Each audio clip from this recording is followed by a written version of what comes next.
Hello students, today we are going to discuss exercise 11.4 and this exercise is totally related to the hyperbola. Okay, so in question number first, in each of the following exercise 1 to 6, find the coordinates of the foci, and the vertices, the eccentricity and length of the lattice rectum of the hyperbola. So we have given x square by 16 minus y square upon 9 is equal to 1. This is the given equation of the hyperbola. So comparing the given equation with standard form of the hyperbola. अब देखिए, अगर आपके पास जो hyperbola है, अगर वो आपके पास along x axis है, तो उसमें हाइपरबोला की स्टैंडर्ड फॉर्म क्या होती है? X square upon a square minus y square upon b square is equal to 1 होती है बेटे।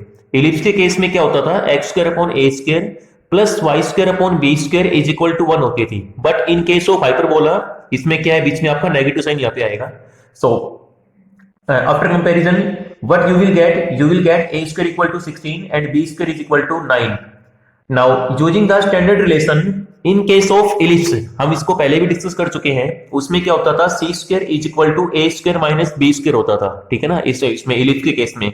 But in case of hyperbola आपके पास ये रिलेशन में थोड़ा सा चेंज आएगा, वो बनेगा c square is equal to a square plus b square. So putting the value of a square and b square, a square हमारे पास 16 है, बी स्क्वायर आपके पास 9 है, तो ये हो जाएगा C square is equal to 16 plus 9 is equal to 25। Okay, this implies that C is equal to क्या हो जाएगा? 5 हो जाएगा। ठीक है, तो आपके पास ए की वैल्यू भी है, बी की वैल्यू भी है और साथ में सी की वैल्यू भी आपने इसको यहां से इवैल्यूएट कर लिया। So now on the basis of the given data, first of all we will find out coordinates of the foci. ठीक है, जैसे इलिप्स में क्या होते थे? Plus minus C comma 0 if the axis is X axis, तो यहां भी क्या हो जाएगा? Coordinates of the foci will be plus minus C comma 0, तो ये बनेगा is equal to plus minus C की वैल्यू क्या है? 5 है, तो ये हो जाएगा 5 कोमा 0 हो जाएगा। ओके बेटे, नेक्स्ट हमारे पास है फाइंड द वर्टिसेस। ठीक है, वर्टिसेस क्या बनेंगे? प्लस माइनस ए कोमा 0 बनेगा, ये इसके वर्टिसेस की स्टैंडर्ड फॉर्म है। तो which is equal to plus minus A की वैल्यू क्या है? 4, क्योंकि ए स्क्वायर आपका 16 है, तो यहां से ए की वैल्यू क्या बनेगी? 4 बनेगी। ठीक है ना, after taking the square root on both side. So vertices will be plus minus 4 0. Then we will find out eccentricity of the given hyperbola. So formula क्या बनेगा? Eccentricity is equal to c upon a होती है। ठीक है, so putting the value of c and a, c की value क्या है? 5 है और a की वैल्यू क्या है? 4 है, तो e इक्वल टू क्या बनेगा? 5/4। e का मीनिंग है एसेंट्रिसिटी। और लास्ट में है लेटेस्ट रेक्टम, वही आपका सेम बनेगा जैसे आपका इलिप्स में होता था 2b स्क्वायर अपॉन a, तो 2b square upon a which is equal to 2 into b square कितना है? 9 है, और a की वैल्यू क्या? 4 है यहां से, तो ये 4 आपका 2 से it will be cancel out, तो लास्ट में क्या बचेगा? 9/2 बचेगा। So this is the length of the latus rectum of the given hyperbola. Okay, so question number first is completed. Now question number second I am going to discuss.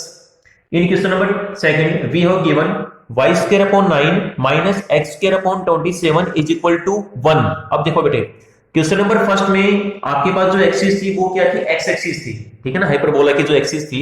But in question number second axis of the hyperbola is Y axis. ठीक है, क्योंकि आपके पहले कि आपके पास Y square given है यहाँ पे। So in case of Y axis, अगर आपके पास एक्सिस है तो उसमें हाइपरबोला की स्टैंडर्ड फॉर्म में चेंज आता है, वो चेंज ही आता है। Comparing the given equation with the standard form, ये बनेगी Y square upon a square minus x square upon b square is equal to 1. This is the standard form if the axis of the hyperbola is y axis. So अब इसको compare करेंगे। After comparison we will get a square is equal to 9 and b square is equal to 27. ठीक है, आपके पास a square की value 9 आएगी और b square की वैल्यू क्या बनेगी? 27 बनेगी।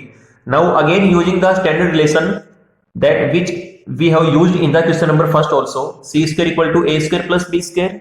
So now putting the value of a square and b square in the relation, तो ये बनेगा a square आपका 9 है और b square आपका 27 है, तो ऐड करेंगे इक्वल टू 36, तो c इक्वल टू क्या आ जाएगा? 6 आ जाएगा। ओके, सो बेटे कोऑर्डिनेट्स ऑफ द फोकाई। अब देखो क्वेश्चन नंबर फर्स्ट में आपके पास जो हाइपरबोला की जो एक्सिस थी वो थी एक्स एक्सिस, तो उसमें फोकाई के कोऑर्डिनेट्स क्या थे?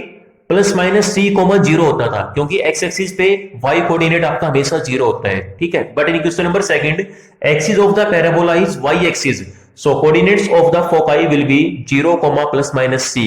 ये आपका वही सेम पैटर्न है जो आपने पहले इलिप्स के केस में किया है। 11.3 में हम सारा डिस्कस कर चुके हैं ये सारी चीजें। तो 0 प्लस माइनस सी, तो 0 सी की वैल्यू क्या है 6 है, तो प्लस माइनस 6 हो जाएगा। वर्टिसेस क्या बनेंगे 0 प्लस माइनस ए आएगा, ठीक है, क्योंकि इसमें आपकी जो मेन एक्सिस है वो वाई एक्सिस है, ठीक है, तो इसमें एक्स की वैल्यू आपकी 0 बनेगी। तो 0 प्लस माइनस 3, क्योंकि ए की वैल्यू 3 है। ई स्टैंड्स फॉर एसेंट्रिसिटी, वो बनेगी सी अपॉन ए, तो सी की वैल्यू क्या है 6 है और ए की वैल्यू 3 टू द 6 वो आपका 2 बनेगा। और लेटेस्ट रेक्टम क्या होता है 2b स्क्वायर अपॉन ए, तो 2 इंटू में b स्क्वायर आपका कितना 27 है और a की वैल्यू क्या है 3, तो 3 9 the 27 9 two the 18, so this is the length of the latus rectum. Okay बेटे, so question number second is completed. After that, question number third is third is there. In question number third, it is given that 9y square minus 4x square this is equal to 36. This is the given equation of the hyperbola. First of all, we need to convert the equation of the hyperbola in the standard form, in the standard nature. Okay, तो क्या करेंगे जैसे आप पहले करते थे, dividing both sides by 36, जो भी हमारे पास जो आरएचएस में जो नंबर है उसी से डिवाइड कर लेंगे, so that RHS will become 1। तो ये बनेगा y square upon 4 minus x square upon 9 is equal to 1 हो जाएगा बेटे। ओके, अब इसके बाद देखो y square upon 4 minus x square upon 9 is equal to 1। अब यहाँ पे गिवन क्या आपके पास है, जो इसमें जो एक्सिस ऑफ द हाइपरबोला बनेगी वो y एक्सिस बनेगी यहाँ पे, ठीक है, तो इसको कंपेयर करेंगे तो y square upon a square होता है, तो a स्क्वायर इक्वल टू 4 आएगा, b स्क्वायर इक्वल टू 9 आएगा, ठीक है, और आपका वही रिलेशन है c square equal to a square plus b square. So c square equal to a square कितना आपका 4 है और बी स्क्वायर आपका 9 है, तो 4 प्लस 9 क्या हो जाएगा 13। So this implies that c equal to root 13, ठीक है। अब आपके पास ए की वैल्यू है, बी की वैल्यू है और आपके पास सी की वैल्यू है। इन तीन वैल्यूज के बेस पे आप फोकाई के कोऑर्डिनेट्स निकाल सकते हैं, वर्टिसेस निकाल सकते हैं, एसेंट्रिसिटी निकाल सकते हैं और length of the latus rectum you can also find out. Okay, so question number third आपका जो आगे का जो प्रोसेस है यू विल सोल्व योरसेल्फ।